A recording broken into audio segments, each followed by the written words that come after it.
The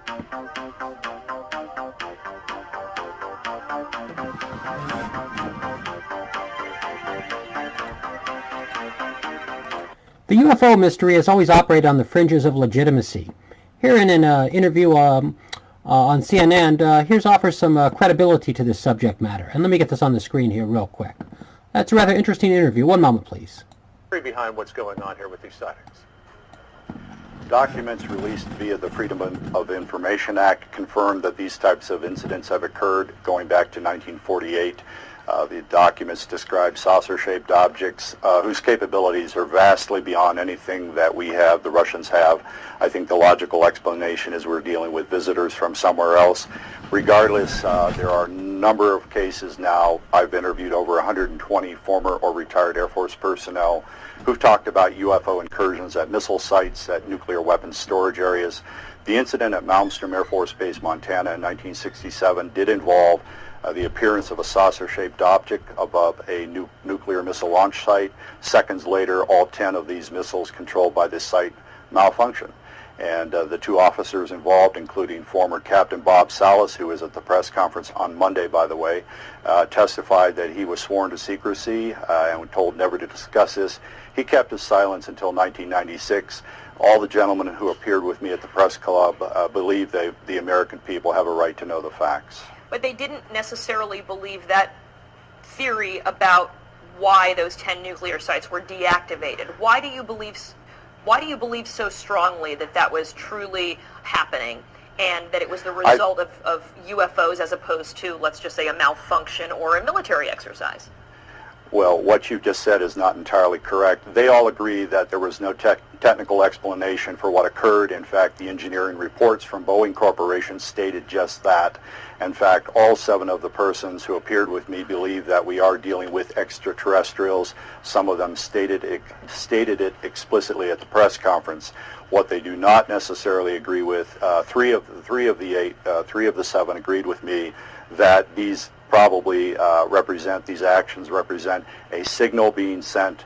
I'm of the opinion that whoever are aboard these craft are telling us and the Russians, because these things have taken place in the former Soviet Union, that humans are playing with fire by possessing and threatening to use nuclear weapons.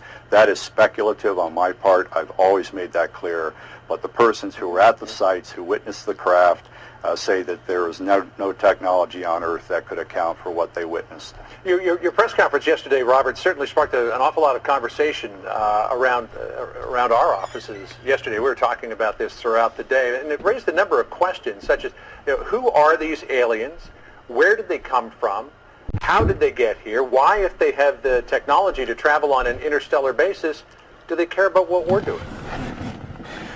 I have a book called UFOs and Nukes. I devote an entire chapter to attempting to answer the questions you've just asked. I think most of the answers to those questions are in the realm of speculation, frankly. We don't know. The people at the Pentagon and the CIA and the Kremlin may know the answers to your questions. However, what I simply point out is that you have countless incidents now, and I've investigated over 100 of them and have over 100 witnesses, indicate that craft of vastly superior capabilities have been monitoring the U.S. nuclear arms program since the 1940s, and on occasion, according to these ex-military personnel, have tampered with the weapons. What I also point out is the persons who spoke with me on Monday, by the way, again at the press club, were persons who were vetted by the U.S. government to launch or otherwise operate weapons of mass destruction. Right. These are clearly level-headed persons that are now saying that UFOs have shut down our nuclear weapons. So the question remains then, I mean, this has been the subject of conspiracy theories for decades, as you referred to, the Freedom of Information Act freeing up some of this testimony so that people can read it. What does the government have to gain by blanket denying that we've ever been visited by UFOs? The RAND Corporation, which is a think tank, did a study for the Air Force in 1968. The Brookings Institution, which is a think tank, did a study for NASA in 19 1959, I believe, in which they said basically if extraterrestrials are here, governments have nothing to gain and everything to lose by admitting that without knowing the full intentions of whoever might be here.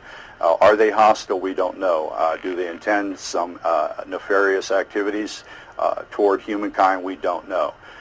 So basically, you know, the odds that the U.S. government is going to admit that there are craft flying around American airspace that run rings around our own aircraft, literally, and we hope they're friendly because we can't control them. And, oh, by the way, they seem to be interested in our nuclear weapons and seem to be shutting them down from time to time. The government has everything to gain by keeping quiet about that.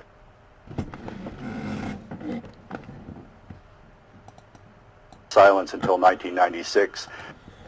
And that's a quick review of the interview. It was done on CNN a few years ago. I don't have an exact date, but it does address some of the issues concerning UFOs, and perhaps at a later date soon, this mystery will finally come to a conclusion. And that'll do it. Let me get a final screen on here.